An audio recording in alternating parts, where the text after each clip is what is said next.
The Rangers rally for an epic 3-2 shootout win over the New York Islanders. Also, the Rangers could be Metro Division champions by the time we're done recording this episode. You're Locked on the New York Rangers, your daily podcast on the New York Rangers. Part of the Locked On Podcast Network, your team every day.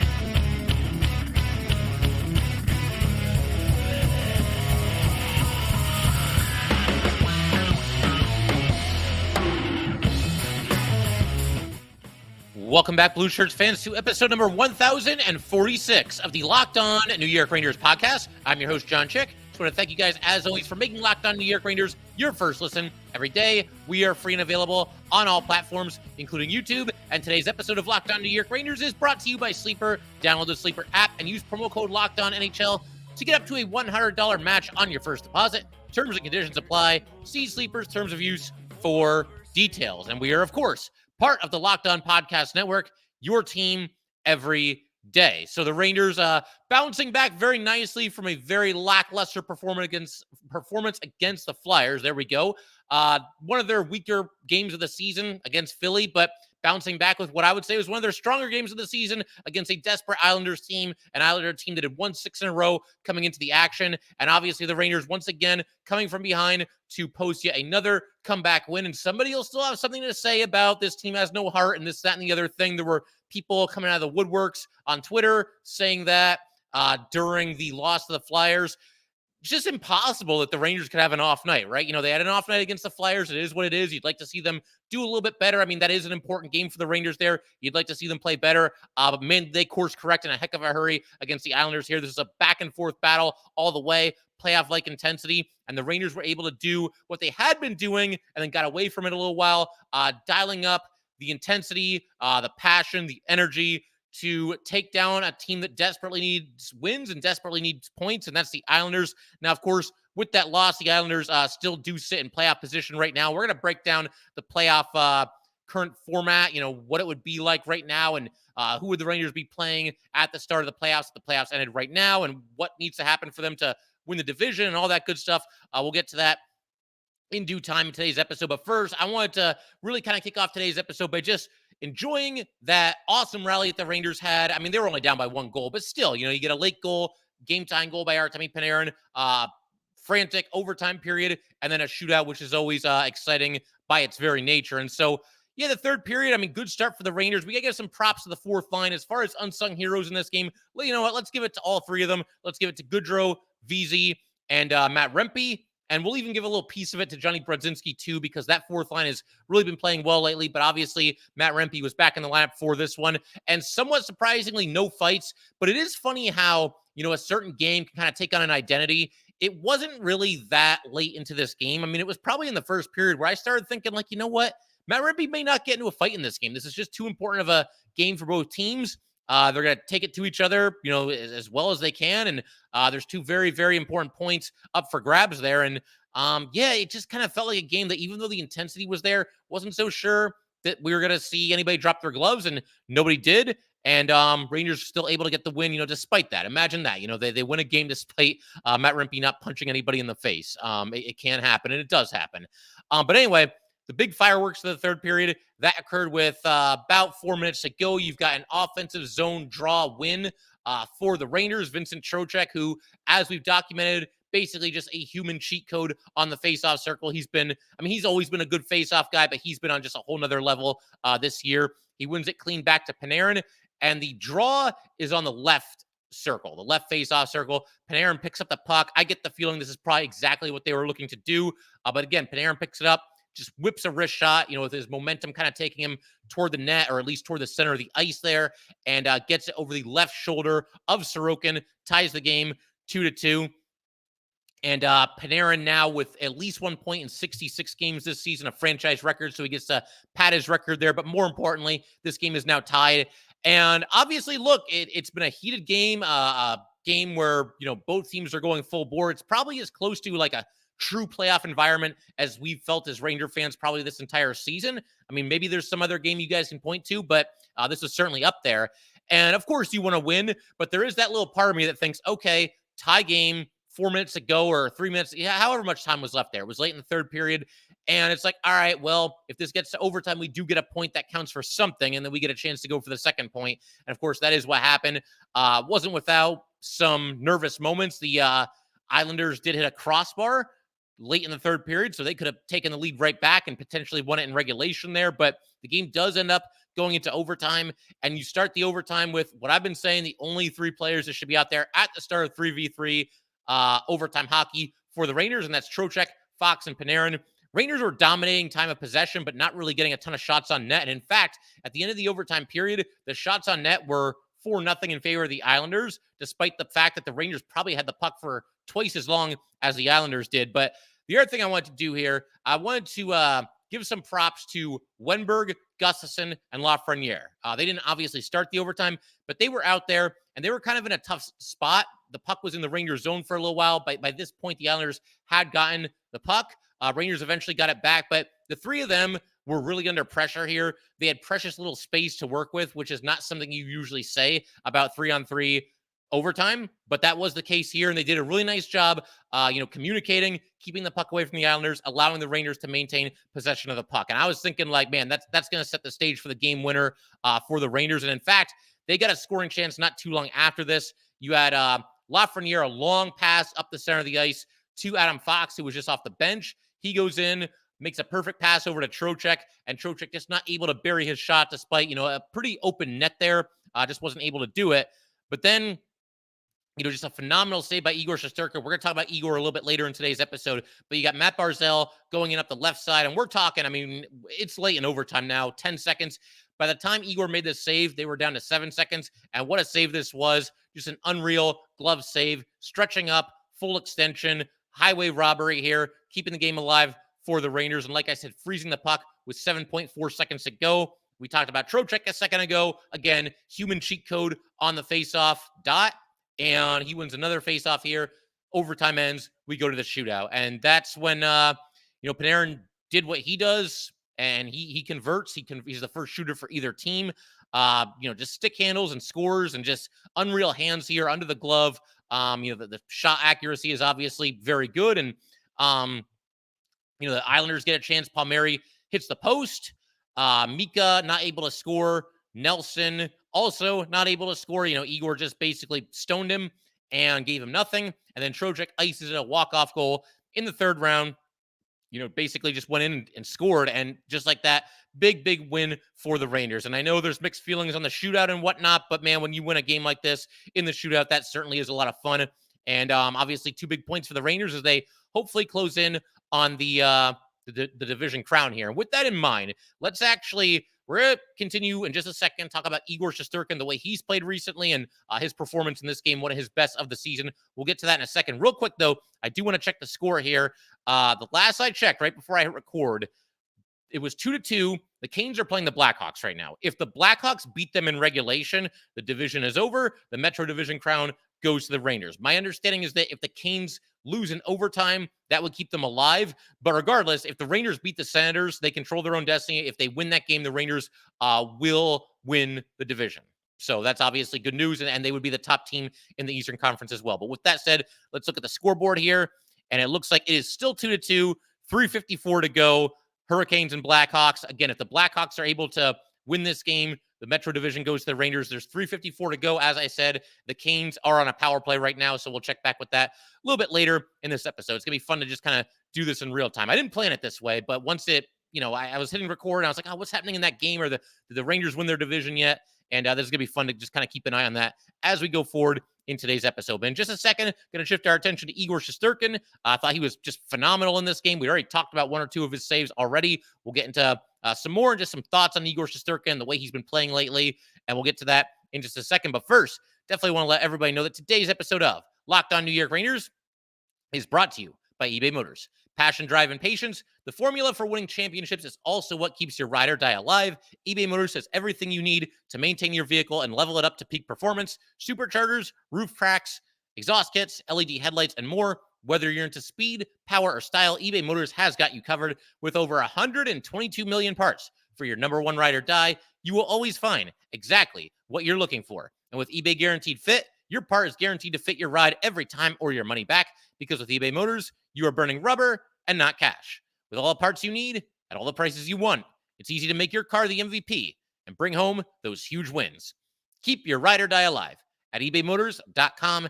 Eligible items only. Exclusions apply. eBay Guaranteed Fit only available to U.S. customers.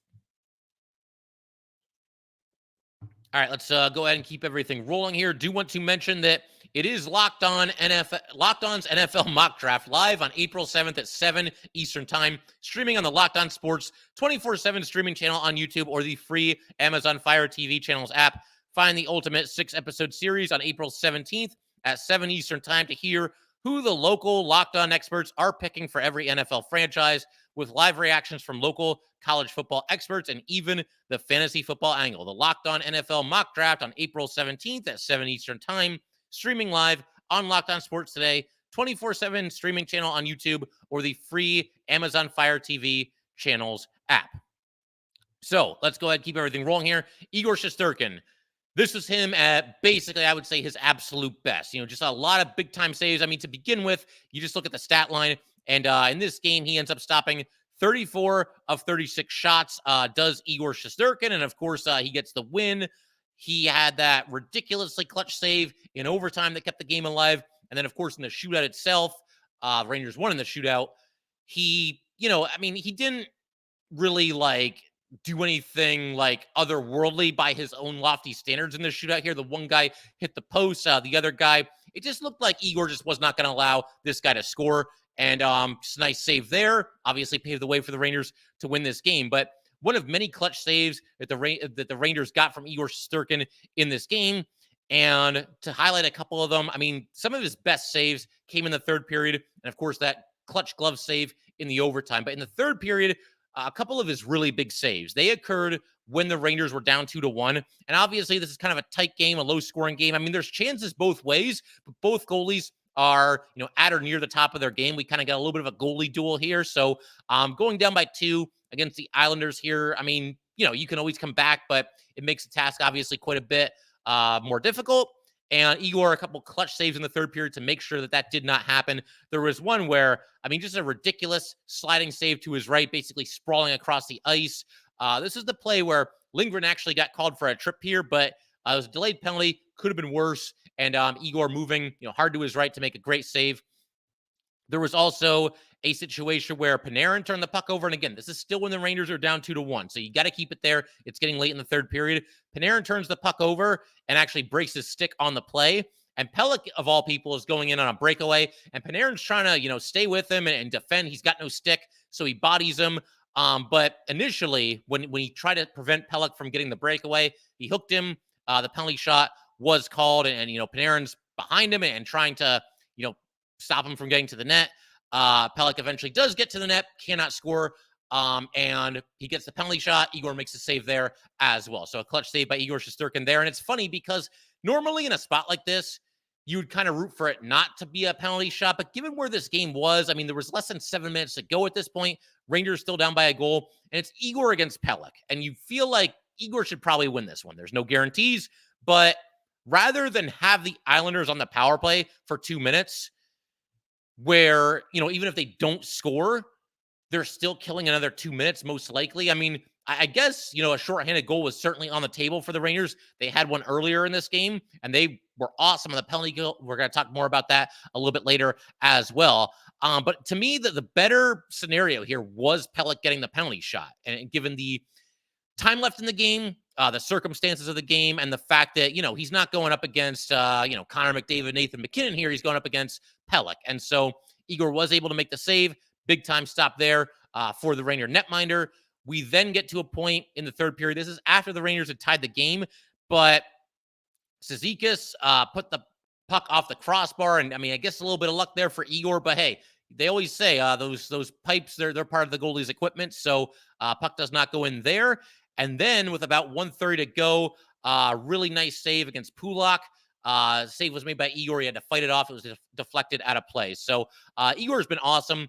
And Maybe he's leveled off just a little bit. You look at his box scores lately, and there's a couple of games where, he's given up 3 goals or 2 goals. I mean, 2 goals is fine. 3 goals is kind of like, so kind of game for the Rangers. But when you watch these games, Igor is playing very well. He's making a lot of big saves and some clutch saves, and that was on full display in this game against the Islanders. I don't think there's too many Ranger fans that are like massively concerned about Igor. I suppose by the very nature of the goalie position, you're always going to think about the goalie a little bit. It's always got to be kind of on your mind. And obviously you want your guy to be at the top of his game, especially going into the playoffs.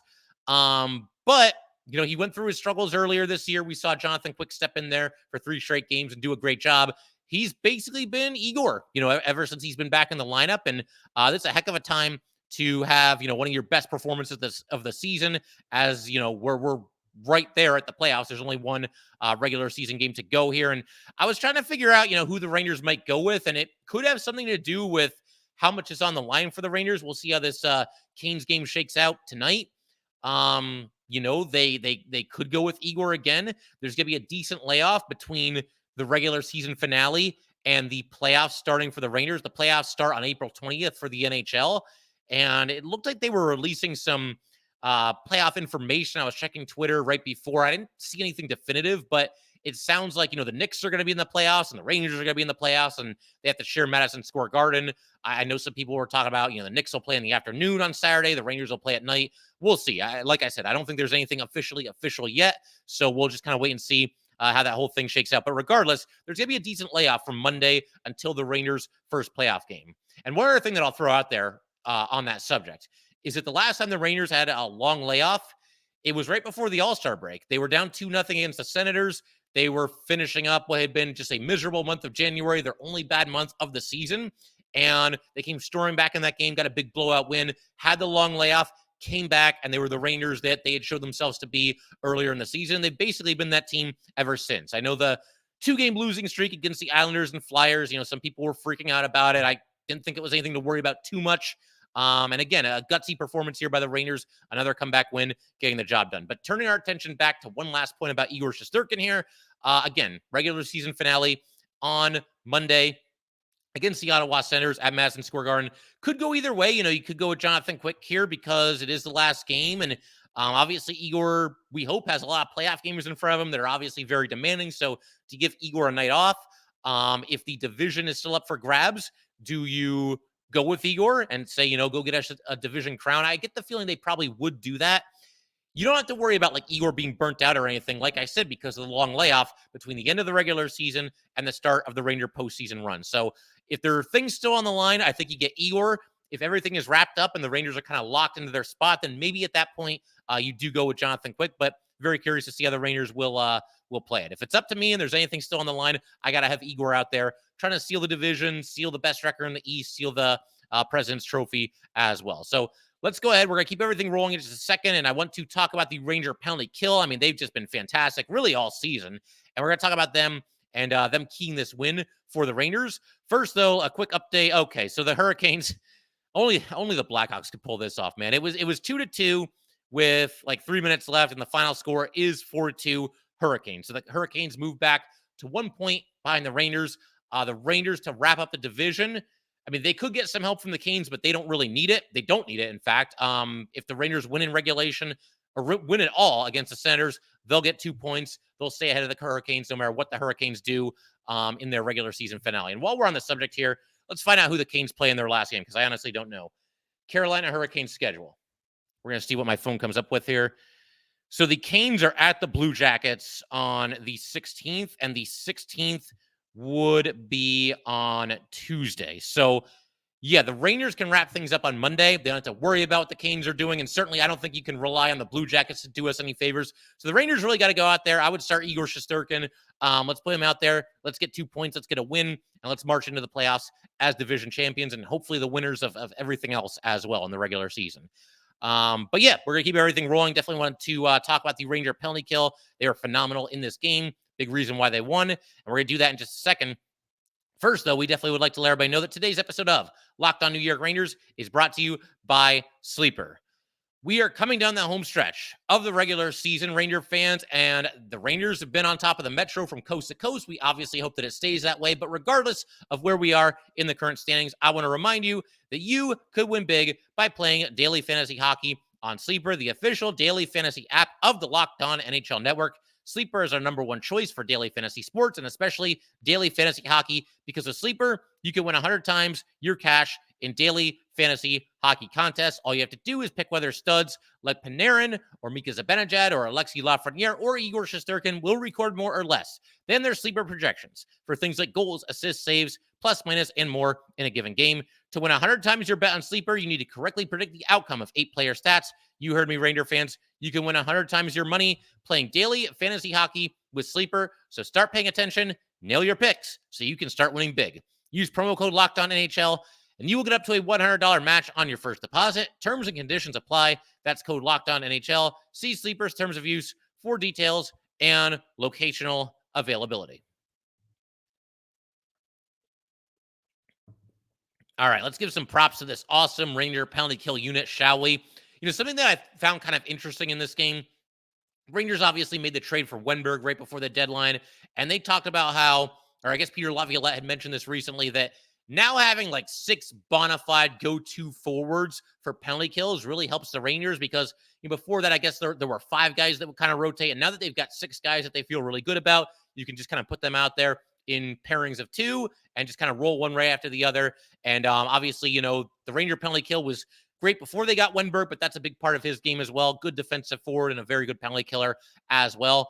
And we're going to break down some of the moments of this game. Obviously, again, the Rangers on the penalty kill, not only shutting the Islanders down, but getting a goal themselves while shorthanded. Huge reason why the Rangers won this game. But I do want to mention that if the Rangers do play the Islanders, and right now they are not lined up to do that, the Islanders right now in 3rd place in the Metro. The Rangers are in 1st place. If that holds, the Canes would play the Islanders, and the Rangers would play the 2nd wildcard team, whoever that turns out to be. And in fact, we will take a look at that at the very end of today's episode, as far as, the updating standings and who's going to play who and all that good stuff. But sorry, I got the hiccups. The Rangers right now, one thing I want to say about a potential Ranger-Islander matchup, though, whether it happens in the first round, it could happen in the second round, too. You never know. Both teams advance. That's who the Rangers would play. The Rangers right now, number 2 in the league on their power play at 26.8%. The Islanders dead last in penalty kill at 71.8%. You look at it the other way around. The Rangers are number 3 on the penalty kill at 84.4%. And the Islanders on the power play, number 21 at 19.4%. That's an area where, at least on paper, Rangers are going to have a massive advantage against the Islanders in that stat. I mean, that is absolutely huge. It's almost about as lopsided as it gets. You never know what can happen. I mean, short series and, small sample size and everything. But, I mean, man, that's a massive advantage. And I know there's going to be people that say, well, the Rangers have to be better 5v5. They're a good 5v5 team. Maybe not like elite, like top 5-ish kind of thing, but they're a good team there. And look, I mean, don't feel bad about the Rangers having a good power play and a good penalty kill, elite power play and elite penalty kill. It's kind of like when people say like, oh, the Rangers, they'd be in so much trouble if they didn't have Igor. And it's always like, well, that's a really important position. Why are we not allowed to benefit from having an awesome goalie? There was a lot of that 2 years ago when the Rangers were making their run and Igor was just having that phenomenal Vezina winning season. But whatever, it's all good. We know we got a good team here, and a team that could be closing in on the best record in the league in the regular season. But we definitely have to give some props to the PK here. The Rangers were creating more scoring chances shorthanded than they were allowing, and they were actually at times dominating on time of possession while shorthanded.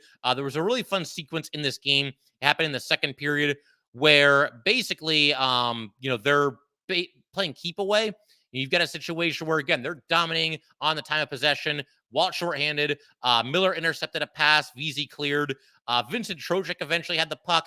He skated it out of the Rangers zone through the neutral zone. He got into the offensive zone, and then he went back the other way, back into the neutral zone. So he gave up the offensive zone, did Trocheck, and then passes back down the ice to Igor Shesterkin.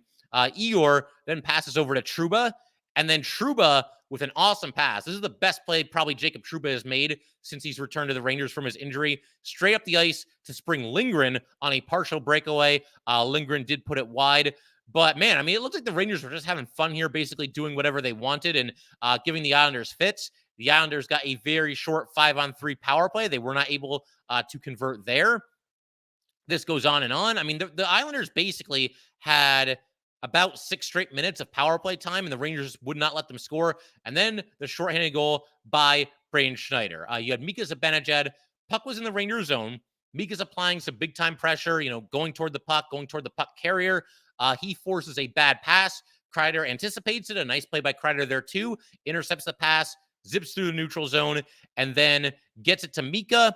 Mika then gets it to Schneider, and Schneider was trailing the play, so it was a nice job by Mika to find him. Schneider goes straight to the net. The initial save was made, but Schneider finds his own rebound, buries it, gives the Rangers a 1-0 lead. And at the very end of all this, the Islanders finally score with about 8 or 9 seconds to go in the power play. But, of course, that goal was overturned due to the Islanders being offside. And the Ranger penalty kill, 5 for 5 on this night. Like I mentioned, the short 5-on-3, a couple of consecutive power plays in this game. And it's not just that they killed them off. I mean, that's awesome, obviously. But there were so few good scoring chances allowed by this unit against the Islanders. I used to joke back in the day when the Rangers had a bad power play, which is basically 20 straight years up until about 3 years ago here. But I used to say, man, we should just decline the penalty. Just keep playing 5v5, because that would happen to the Rangers. They'd be in the playoffs. They'd be really feeling it. They've got their legs. They're creating pressure and everything. The ice is tilted in their favor, and it would lead to, their opponent, whoever they were playing, taking a penalty. And as a fan, you would almost be like, oh, no. Because you kind of knew that, this is going to mess with them a little bit. And it was like, man, just decline the penalty. Just keep playing 5v5 and just take your chances with that. But, that's obviously not the case now. The Rangers have had an outstanding power play for the past 3 seasons or so here. But again, the penalty kill just doing a heck of a job for the Rangers in this game. We also had new line combinations, and we also had, want to talk about the lineup here. Matt Rempe in the lineup over Johnny Brodzinski. As for the penalty or the defense pairings, that's something that we talked about in a recent episode. And in fact, our last episode, they went with basically the same pairings that I wanted. They went with Lindgren and Fox. They went with Miller and Schneider. That's your second pairing. And then the third pairing, Gustafsson and Trouba. I would still slightly lean toward Zach Jones because and again, it's not so much that Gustafsson, I see him as a great liability or he's lousy or this and that. I don't think that at all. I just think Zach Jones has played that well. So I'd like to see him out there instead of Gustafsson, but I suppose beggars can't be choosers. We did have Jacob Trouba down to the third pairing, and he struggled. So I do think that that's probably warranted at this point, and that's probably the way they should be going into the postseason here. We'll see how they line up against the Senators. But I get the feeling that what you saw here in this game is pretty close to what you'll get in game 1. I do kind of get the feeling, and it might depend on the Ranger opponent, we'll see who they end up playing, that we might see Johnny Brodzinski back in the lineup over Matt Rempe. And I've got some mixed feelings there. We'll dive into that in a future episode. We're going to have some time, but we're going to do everything possible to kind of gear you guys up for the playoffs. I mean, not that you need that. We're Ranger fans. We're ready to go here. We're ready to basically fast forward to game 1 if we could. But it'll get here soon enough, and definitely looking forward to that. Looking forward to the game on Monday as well. Also, the big news, Filip Chytil, of course, back at practice. In our next episode for the Everydayers, we're basically going to make it the Filip Chytil show, just talk about everything he's been through and what he could bring to this team if he gets back into the lineup in the playoffs. Is that a good idea? Obviously, concussions are no joke, and he had that spill at practice a few months back. We didn't think there was, or I didn't at least think there was any chance we'd see him again this season. And now it sounds like he's practicing without any real limitations. So we'll see what happens there. Who comes out of the lineup to make room for Filip Chytil? That's another debate. Where would Filip Chytil play in the lineup? I've got some ideas there. Some of you might know where I'm going with this, but we'll talk about that in a future episode, in our next episode. So the other thing I was going to do here is just kind of mention where the Rangers stand in terms of the division and the playoff picture in general. The bottom line here is that if the Rangers win their last game, they clinch everything. Nobody can catch them. The Canes can't catch them for the Metro. The Bruins cannot catch them for the best record in the Eastern Conference. The Stars, I have to double check here. So the Stars, Rangers and Stars both have one game left. The Rangers have one more point than the Stars. So, there's a bunch of hypotheticals, like if the Rangers lose in regulation, will they still win the division? And if they lose in overtime, then what happens?